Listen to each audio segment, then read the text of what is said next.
오늘 말씀 제목은 예수 만왕의 왕이시여입니다.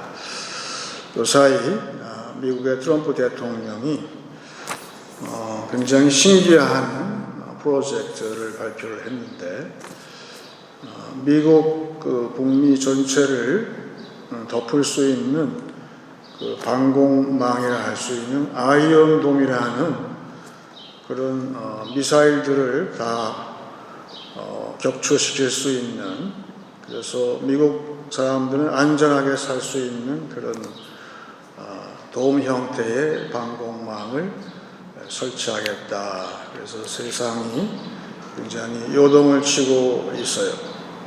이건 원래 이스라엘에서 지금 이미 실시하고 있는데, 이스라엘 땅에 실시하고 있는 그 아이언돔은 이스라엘은 면적이 작으니까 그럴 수 있다고 치지만 미국과 또 카나다까지 포함하는 큰 그런 방공망을 설치한다고 하니까 굉장히 큰 규모의 계획이고, 이거는 미사일만 아니라 핵미사일도 격추할 수 있어서 완전히 안전지대에 들어가게 되는 것이죠. 영화에서 그 스타워즈라는 데서 아이들과 함께 봤을 때 그런 비슷한 것을 봤는데 이게 실제적으로 이제 실현 가능하다고 얘기하니까 놀라운 그런 사실이에요. 이렇게 되면은 중국이나 심지어는 북한에서 핵미사일을 발사해도 아무 소용이 없는 그런 상황이 되기 때문에 획기적인 그런 사건이다 그런 생각을 하게 됩니다. 서기 313년에 교회는 그 세상 왕의 보호를 받는 말하자면 교회가 보호막 안에 거하는, 그래서 안전하게 국가의 도움을 받아서 로마 제국의 보호를 받아서 거의 2000년가량 특별히 유럽의 교회는 국가의 보호를 받고 성장을 해왔습니다. 그런데 최근에 21세기 들어서부터는 그런 보호막이 완전히 사라져 버렸어요. 이제는 교회가 다시 1세기에 국가의 도움이 전혀 없는 그런 상황으로 다시 돌아갔다 이렇게 보여지죠. 그러니까 초대교회로 우리 교회가 다시 복귀한 것뿐이에요. 놀랄 것도 없고 원래가 교회는 국가의 보호를 받은 적이 없이 출발했기 때문에 원위치했다 이렇게 생각이 되면서 그 서기 1세기에 예수님께서 교회에 대해서 말씀하시고 예수님이 하신 말씀은 요한복음 16장 33절에 이렇게 교회가 어떤 상황에 처할 것이고 예수님께서는 어떤 역할을 하시겠는가 이야기를 해 주었어요. 이것을 너희에게 이르는 것은 너희로 내 안에서 평안을 누리게 하려 함이라. 세상에서는 너희가 환난을 당하나 담대하라. 내가 세상을 이기었노라. 내가 세상을 이기었노라.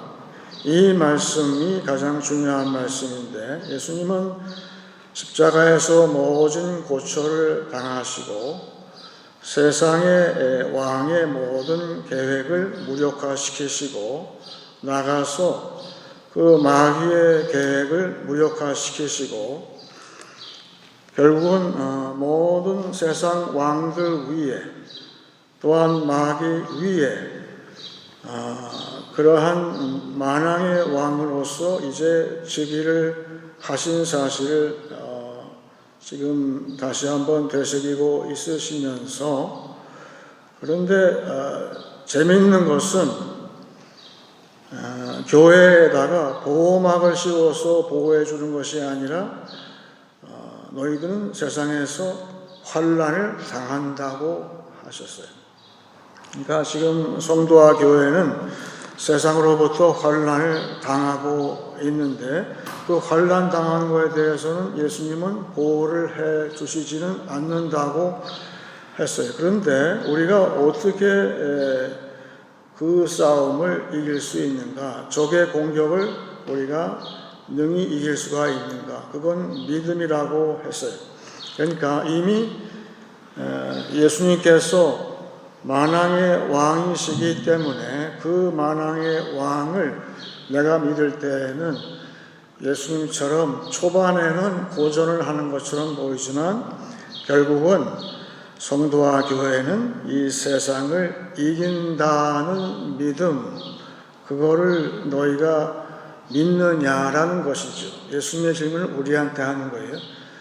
내가 만왕의 왕이라는 사실을 믿고 환난을 당하지만 환난 끝에 너희가 세상을 이긴다라는 그 믿음 안에 너희가 거할 때에는 우리는 지금 싸움을 싸우지만 우리의 싸움은 결론을 이미 알고 하는 싸움이에요.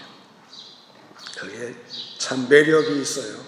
그래서 오늘 내가 어려움을 당할지라도 이 싸움은 내가 이기는 싸움이다. 그 강력한 믿음이 내 안에 있을 때에 그것이 우리의 결정적인 이 어려움을, 환난을 견디는 그러한 상황이라는 것이죠. 그래서 믿는 자에게는 사실 아이언 도움이 별로 의미가 없어요. 지금도 예수님의 약속 그대로 내가 너희와 세상 끝날까지 함께 하리라. 그게 중요한 말씀이에요. 아주 무시무시한 말씀이에요. 예수님은 오늘도 교회에 함께 하시는 거예요. 그래서 다 지켜보시는 거예요. 환난을 당하게 만드세요. 하지만 믿음을 가지고 있을 때 반드시 이긴다는 사실을 우리한테 일깨우고 계시는 것이죠.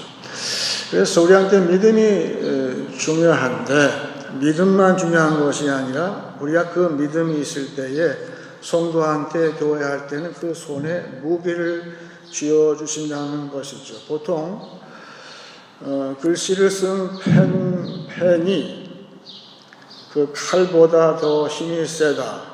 영어로 얘기해서 pen is mightier than the sword. 그렇게 이야기를 하죠. 그래서 글 쓰는 분들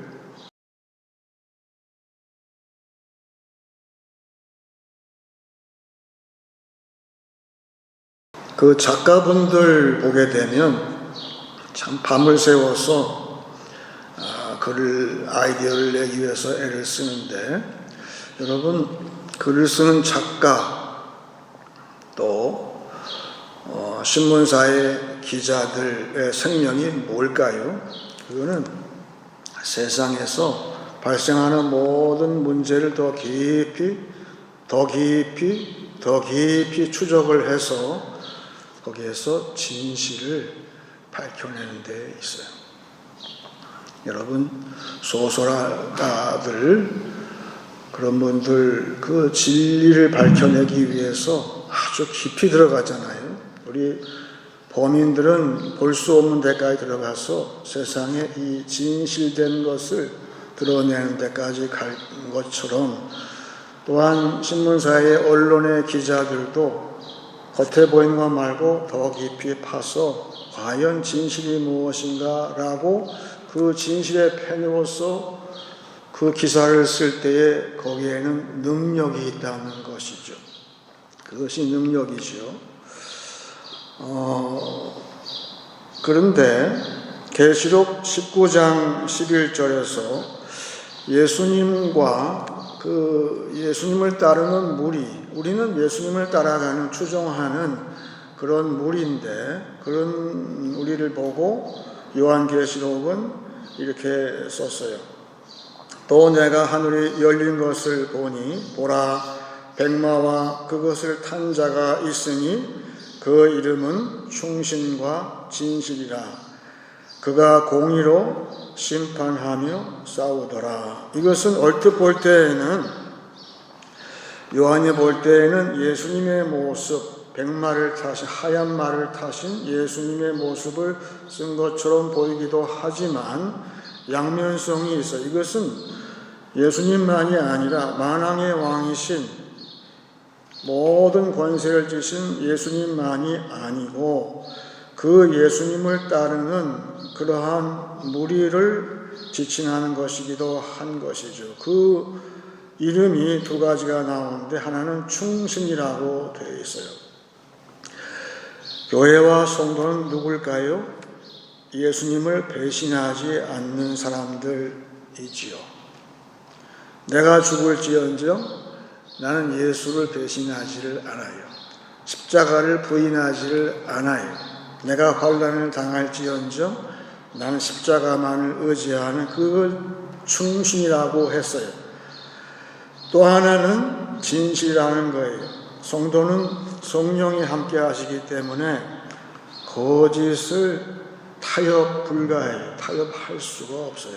성령은 진리의 영이시기 때문에 거짓말을 용납을 안 해요. 만약에 성도가 거짓을 눈 감는다 하면은 한번 체크해 봐야 돼요. 성령이 함께 하지 않는 거예요.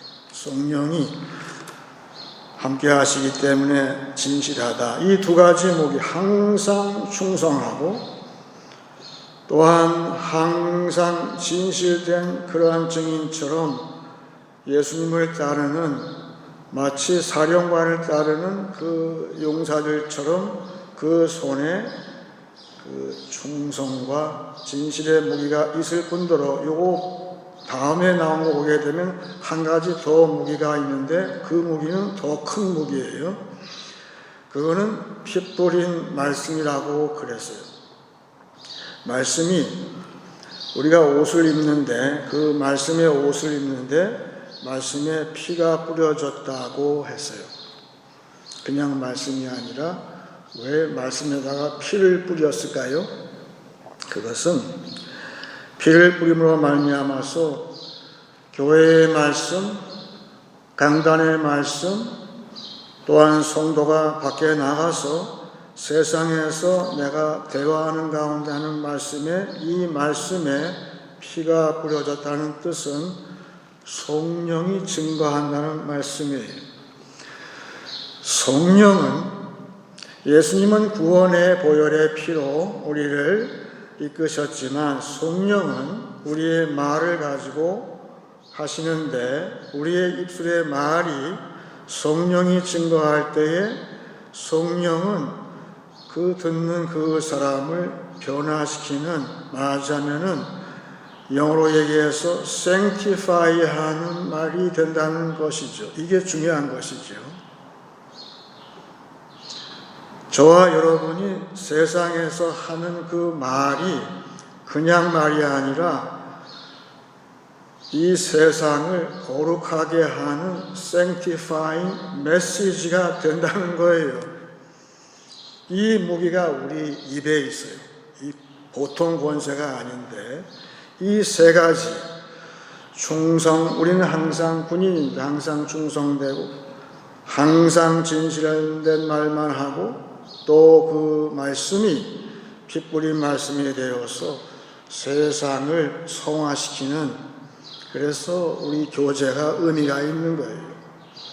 우리가 안 믿는 자하고 교제가 의미가 있는 거예요. 왜냐하면 그 교제를 할 때에 내 입술에 그 말이 성령이 함께하는 그 증거가 될 때에 그 사람과 이 이웃을, 세상을 변화시키기 위해 하기 때문에 그렇다는 것이죠. 그래서 우리는 이렇게 볼 때에 우리는 군사인데, 군사 조직인데 그 사령관 되시는 예수님을 따르는 우리는 군대 조직이라 할 수가 있어요. 실제로 우리 셀베이션 아미 있잖아요. 구세군.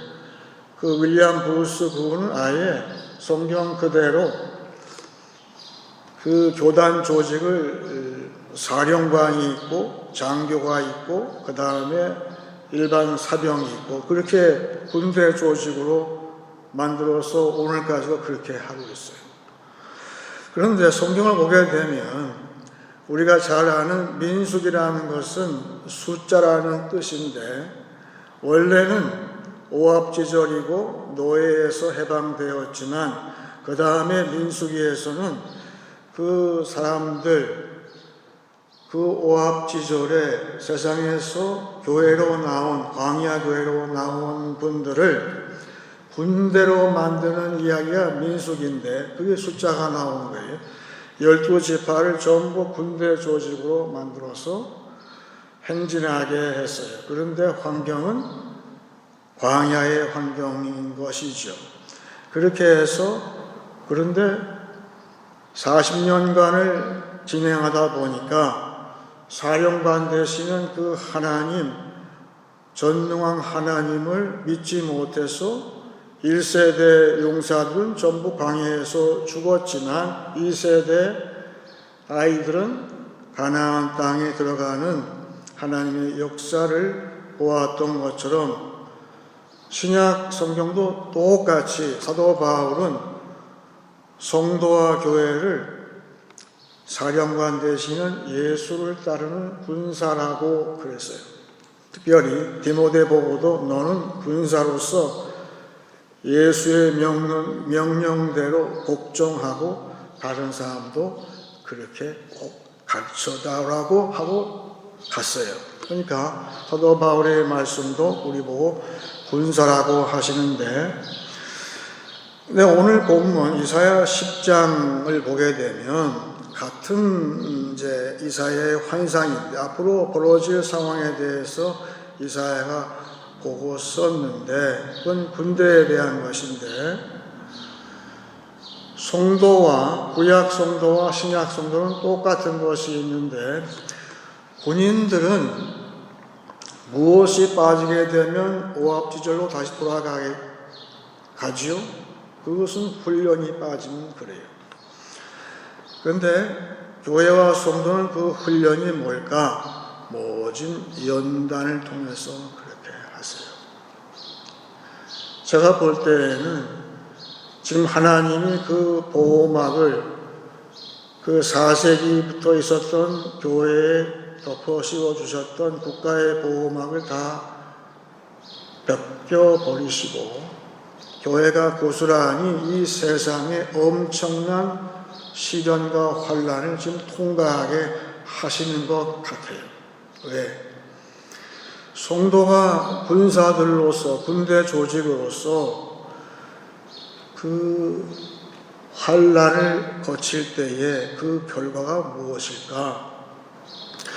보호막이 항상 좋은 것이 아니라 성도는, 군대는 그 연단을 통해서 우리의 믿음이 점점 순수해진다는 것이죠. 그래서 우리의 정금 신앙이 있는 것처럼 나는 그러한 엄청난 환란의 연단을 통해서 내 신앙이 아주 금쪽같이 되어가고 있어요.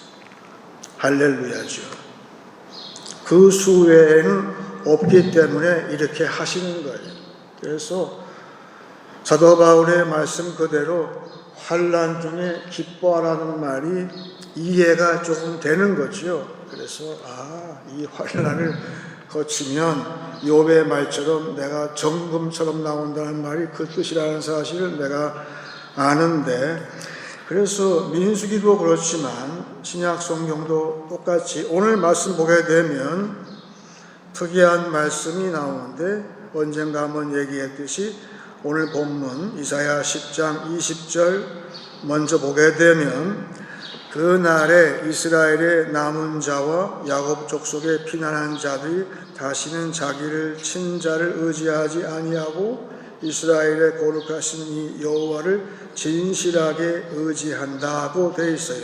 여기에 이스라엘의 남은 자가 곧 구약 성도고 또한 신약 성도예요. 우리는 남은 자예요. 뭘 남았다는 뜻일까요? 그 모진 환란, 개인적으로, 국가적으로, 사회적으로 당하는 모든 환란의 연단을 통과한 자들, 그리고 정금신앙으로 남은 자들. 우리 예수님은 그런 정금과 같은 그런 믿음이 있는 자를 자신의 군대로 쓰시겠다는 것이죠. 그러니까 이 시기는 굉장히 중요한 시기고 굉장히 감사한 시기이기도 해요. 그래서 이 시기를 우리가 성도와 교회는 예수님께서 지금 우리와 함께 하시고 우리를 그 불같은 시련 가운데에서 금과 같은 믿음으로 만드시고 그런 자신의 군대 조직으로 삼기 위해서 이렇게 하시는 거구나 하고서 감사하고 영광을 돌리기를 원하는 것이죠. 그래서 오늘도 예배를 드리지만 예배가 뭘까 생각을 해보게 되면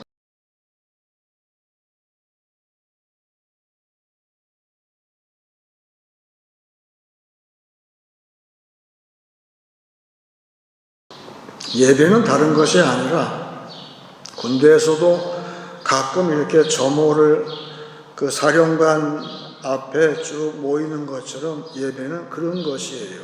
그러니까 우리의 만왕의 왕 되신 왕 앞에, 또한 군대 조직의 사령관 되시는 예수님 앞에 우리가 지금 모이는 것이죠. 그래서 요새는 예배할 때 흔히 하는 말이 경배와 찬양 이런 말을 참 많이 쓰고 있어요. 그런데 저희가 어릴 때에는 그런 말은 잘 안 들어보고 대신 두 가지인데 하나는 회개한다. 그래서 회개와 예배 둘만 알았어요. 신앙생활은 두 가지야. 회개하는 것 그리고 예배 드리는 것 그렇게 알았는데 그 회개가 무엇일까? 예배가 무엇일까?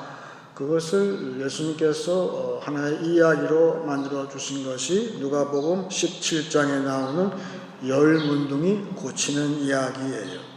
10사람이 예수님의 은혜를 받았는데 그 중에 오직 한 사람이 예수님한테 돌아온 이야기지요. 누가복음 17장 15절 말씀. 그 중에 한 사람이 자기가 나온 것을 보고 큰 소리로 하나님께 영광을 돌리며 돌아와 예수의 발 아래에 엎드려 감사하니 그는 사마리아 사람이라. 그 사마리아 사람은 누구죠? 우리죠. 이방 백성 우리죠. 믿음으로써 받은 그 한 사람 은혜를 지금도 교회에서 혹은 살면서 우리가 예수님은 은혜의 주님이시기 때문에 모든 페이버, 은혜의 주인이시죠.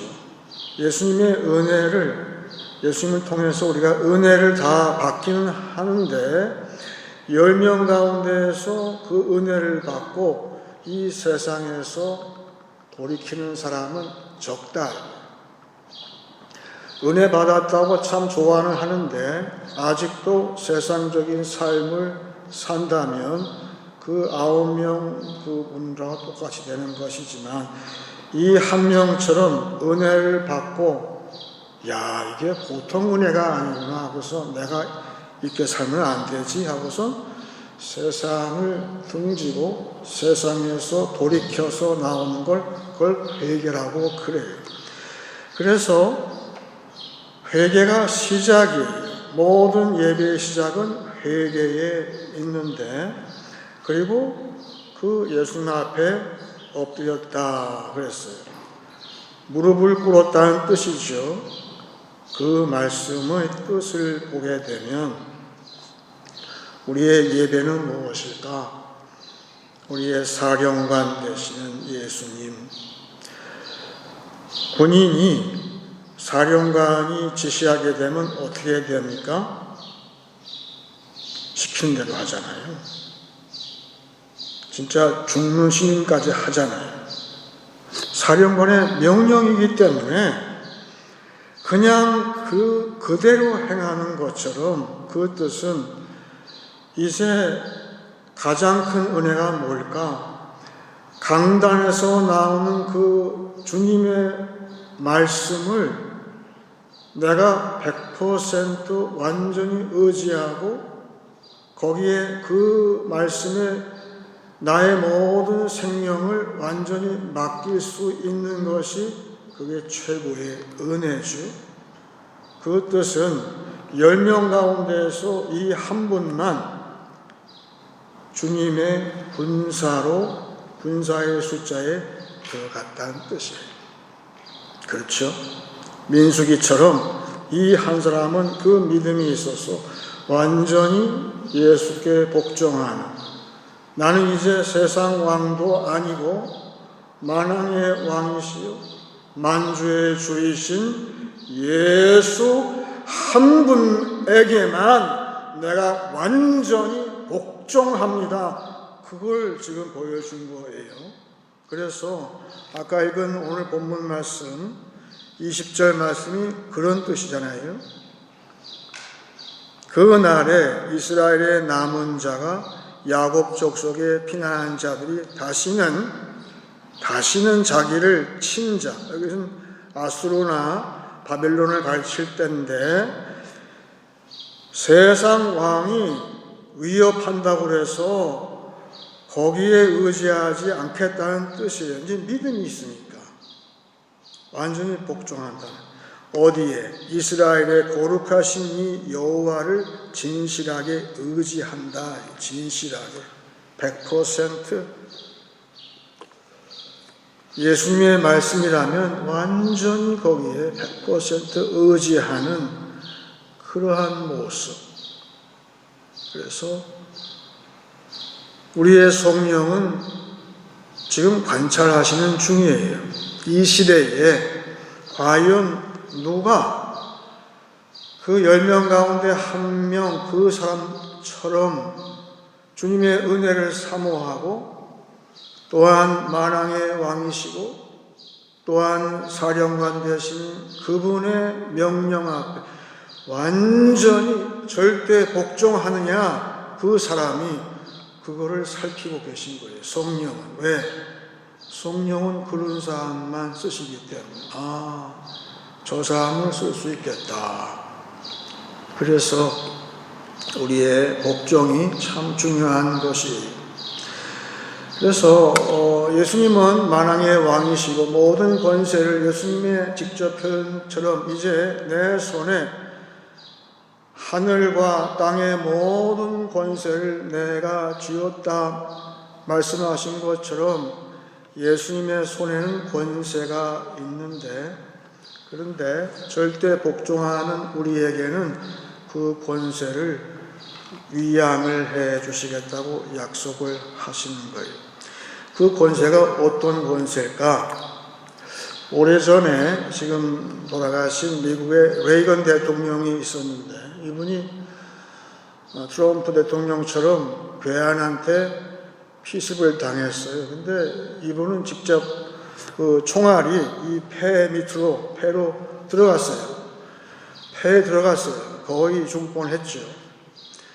병원에서 치료를 받고 있는데 그 딸이 증언을 하는 거예요. 그 딸이 아빠를 위로하러 이렇게 옆에 앉았더니만 그 딸한테 이 레이건이 하는 말이, 얘야, 내가 이 수술한 거 이거 회복이 돼야 되는데 이 회복의 속도는 내가 그 범인 되는 그 사람을 내가 용서하는 거에 이 회복의 열쇠가 달려있단다. 그래요. 그러니까 남을 용서하는 것이, 용서가 내 건강의 회복의 열쇠다. 예수님은 만왕의 왕이시고 하나님 나라고 예수의 나라의 주권자이신데, 결국은 예수님이 바라시는 것은 이 하나님 나라가 더 확대되는 것이라 할 수 있겠죠. 근데 어떻게 하면 이 교회나 이 세상이나 그 나라가, 그 지경이 더 확대가 될 수 있을까? 우리 예수님은 만왕의 왕이실 뿐더러 평화의 왕이시기도 하신 것이죠. 제가 이 말씀을 이번 주에 준비하면서 시간을 내서 차를 몰고 이 교회에 한번 나가봤어요.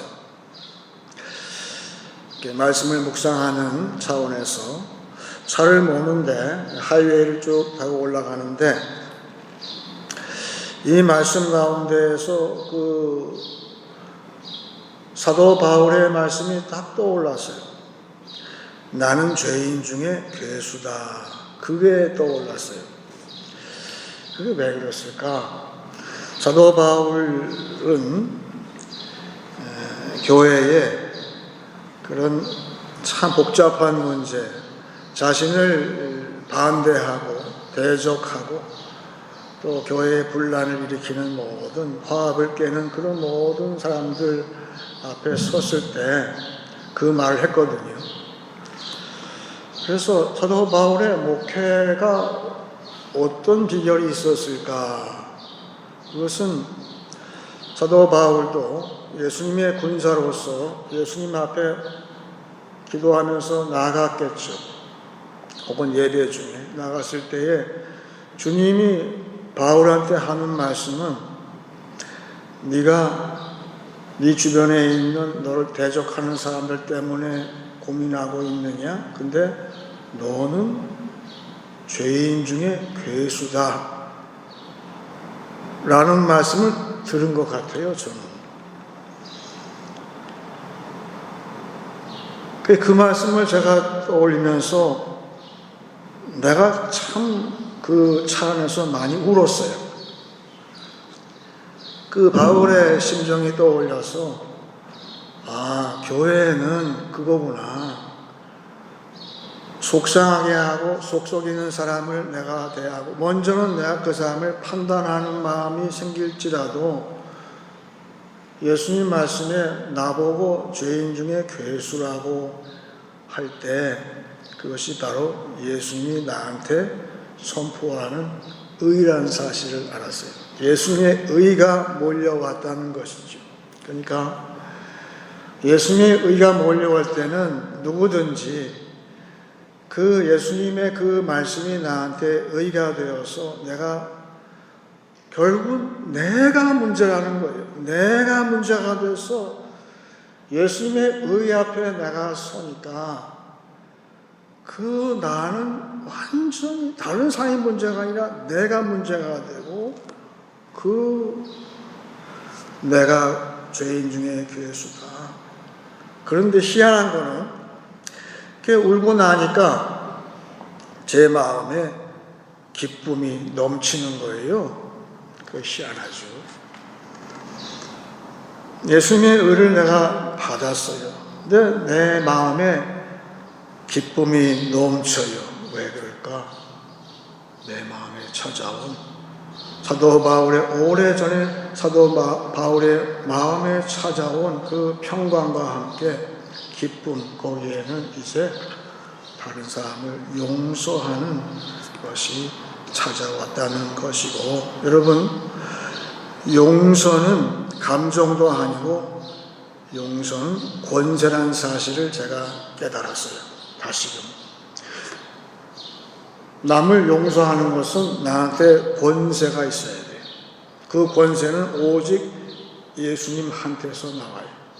만왕의 왕의 이 세상의 십자가에서 온 세상을 용서하신 예수님의 용서가 내 안에 막 찾아올 때 그때 기쁨이 넘칠 뿐더러 다른 사람을, 이 온 세상을 용서하는 그 레이건 대통령처럼 그 말이 맞는 거예요. 내가 용서할수록에 그 능력이 나를 치유하고 그 사람을 치유하고 모든 사회를 다 치유하는 그러한 열쇠가 된다는 사실을 알게 되는데, 오늘 말씀 보게 되면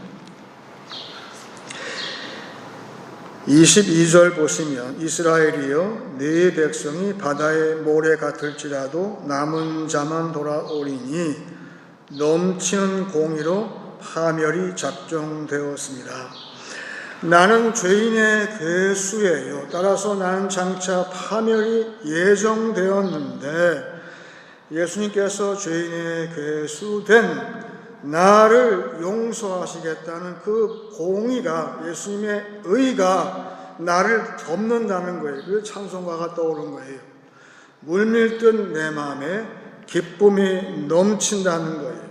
그것은 용서의 능력이 넘친다는 것이고, 이제는 성령이 나를 용서의 도구로 사용될 때에 우리 교회만이 아니라 이 다 갈래길로 다 갈라진 이 335 다 갈라진 이 사회의 문제가 저3의 문제가 아니라 내가 죄인의 괴수이기 때문에 그 예수님의 용서의 의가 나와 함께 할 때에 나의 마음에 기쁨이 넘칠 때, 한 주간 살 때에 그것이 평화의 권세가 되어서 이 예수님의 나라, 평화의 영토, 하나님의 나라를 확대하는 그러한 권세가 된다는 사실을 알게 되는 것이죠. 이제 말씀을 제가 정리하겠습니다. 성도의 이기는 능력은 만왕의 왕 예수를 믿는 믿음에서 옵니다. 성도의 싸울 무기는 진실과 충성과 피 뿌린 말씀입니다. 예수의 군대 조직은 환난의 연단을 통과한 남은 자들로 구성됩니다. 성령은 누가 만왕의 왕께 절대 복종하는지 살피십니다. 만왕의 왕이 주신 용서의 권세를 가지고 평화의 영토를 확대하는 한 주간 되시길 축원합니다. 이제 찬송 289장 하겠습니다.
의심의 구름이 사라져버린도 주 예수 내 맘에 오시